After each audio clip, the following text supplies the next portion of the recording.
Thank you. My question kind of follows on the last one, and it's got two parts. In the consciousness-only model, if we're all sharing the same dream, I think that's basically what it boils down to. Well, we're all... Well, consciousness is... There can be different dreams within the same consciousness. Yes. Yes. Variations. There's all kinds of different forms of life on this planet, and I'm talking really about a human experience right now, and even within that, there are many different ones in different countries and cultures. Yes. But if we are all here in one room closing our eyes, we still believe that we're in the same space. That's part of the shared dream. What I'm getting at is there are a lot of things going on in the world that we're very concerned about: environmental deterioration, threats of war, and so on. If that is all kind of a shared dream, and maybe I'm projecting a little too far, but does that fit within this model of consciousness, that all of these things that we're worried about are in effect really just a dream experience that we are all sharing? If so, how do you know what is appropriate action to take in the world? And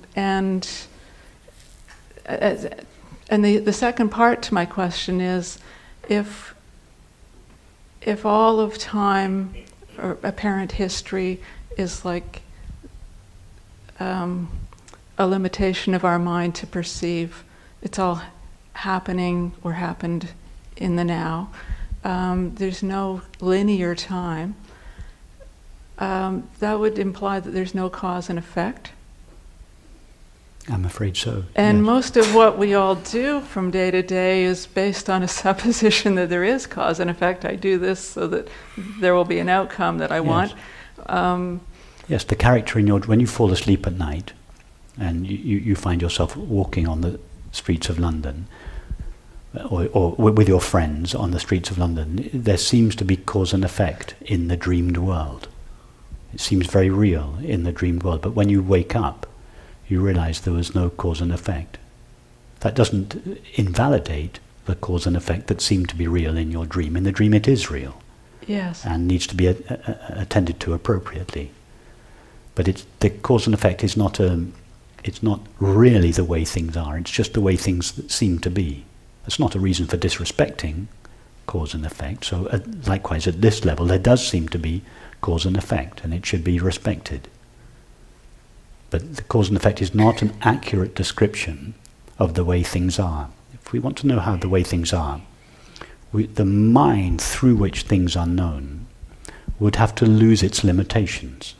Yes, we've already seen that everything that is not known or experienced is known or experienced through the mind, and therefore shares the limitations of the mind. Therefore, if we really want to know how things are, we would have to the mind would have to lose its limitations. Only an unlimited mind would be able to know reality as it is. Yes? Mm-hmm. But the problem is that in unlimited mind, there is no form. That's pure consciousness.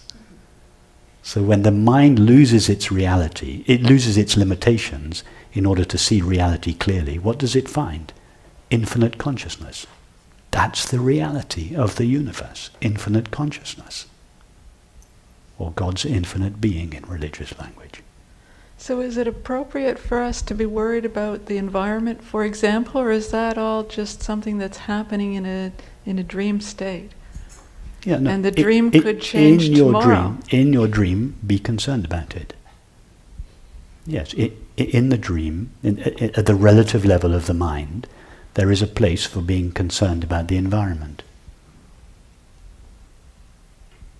I'm not suggesting that one stops acting in kind, loving, just ways, or that one trashes the environment because it's not made out of stuff called matter. After all, it's made out of consciousness, and consciousness is infinite. No, it's still appropriate at the relative level to take care of the environment or to take care of your loved ones or strangers.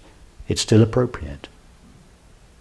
So the appropriate thing would be to keep acting based on what we perceive until we perceive it differently. The appropriate thing would be to understand with your mind and feel with your heart that everyone and everything is an expression of a single, infinite and indivisible whole, and act accordingly.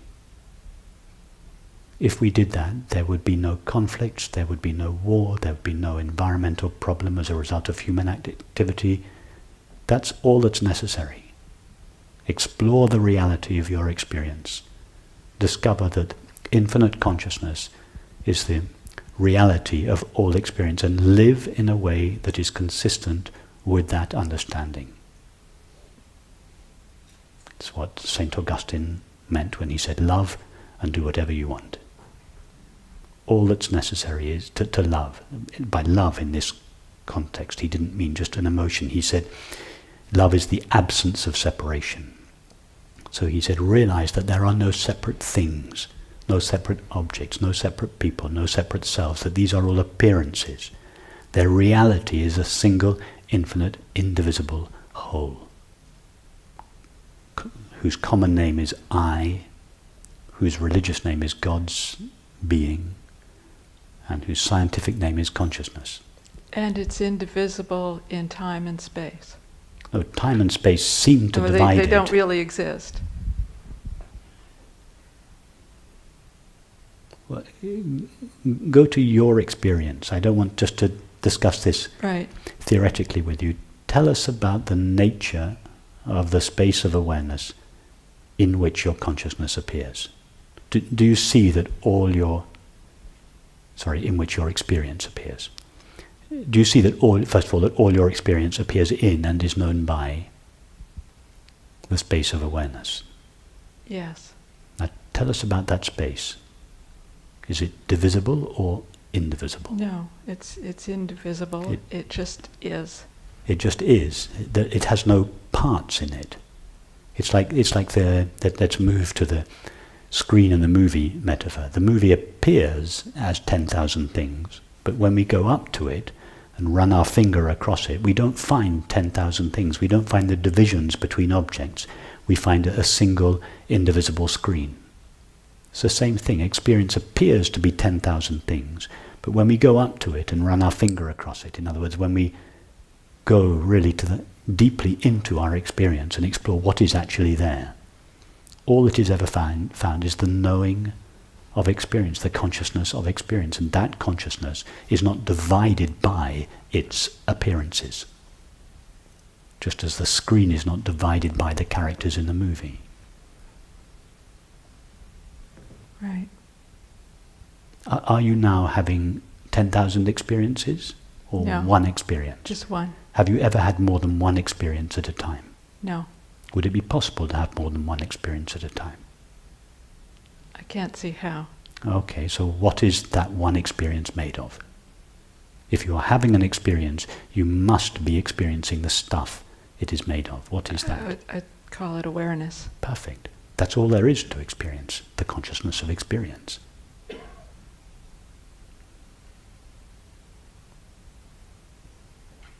I like what you said earlier this morning about how consciousness veils itself from itself by being focused on other things. Well, it veils itself, yes, it seems to veil itself from itself with its own activity.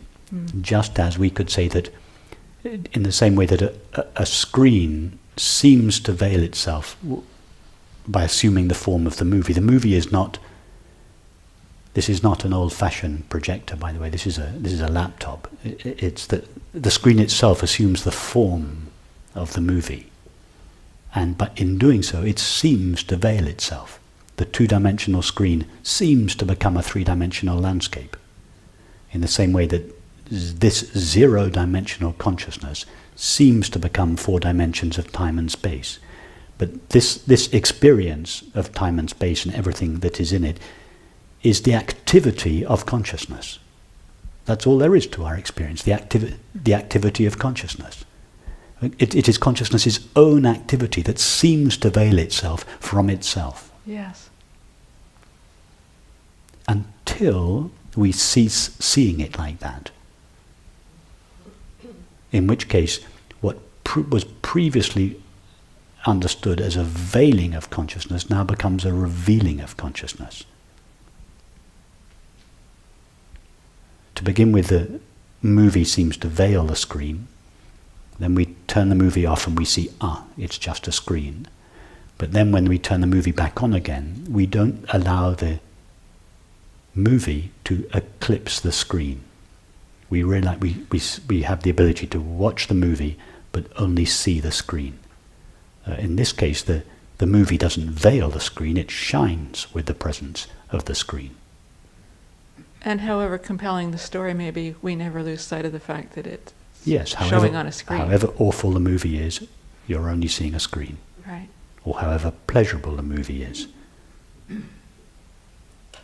we're only seeing the screen. So yes, however compelling experience may be, all there is to experience is the knowing of it, irrespective of its content. Is anyone here currently experiencing anything other than the knowing of experience? Has anyone here ever experienced anything other than the knowing of experience? Or not just those of us here, but could anybody ever experience anything other than the knowing of experience?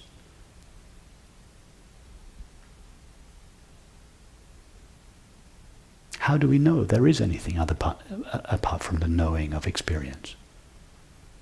When I say the knowing of experience, I don't mean to imply that experience is one thing and the knowing of it is another. The screen is not one thing and experience of another. All there is to experience is knowing. In other words, how do we know that there is anything more than knowing? All there is to this experience is the consciousness of it, the knowing of it.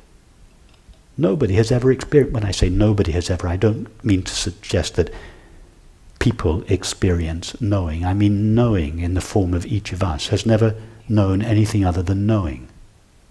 When we fall asleep at night, all there is to the entire dream is the knowing of our own minds. Well, could it be that this is just a multi-dimensional, multimedia dream in the mind of infinite consciousness, made of infinite consciousness? Why not? After all, that is consistent with our experience.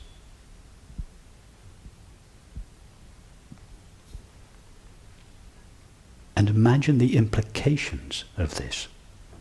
That all of this, although it appears as a multiplicity and diversity of objects and selves, is in fact a single, infinite, indivisible whole. Now, could it be that the experience of love and the experience of beauty are ways that, as human beings, we experience this infinite reality? After all, is not love the experience of the absence of separation between ourself and another? And is not beauty the experience of the absence of separation between ourselves and an object? In other words, are not the experiences of love and beauty the collapse of the distinction between ourself and objects and others? In other words, the revelation of a single indivisible whole. That's what love and beauty are. Intrusions of reality into our world.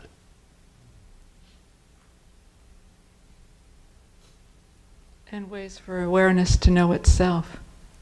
Reflections of awareness knowing itself at the level of our minds, yes. Thank you very much.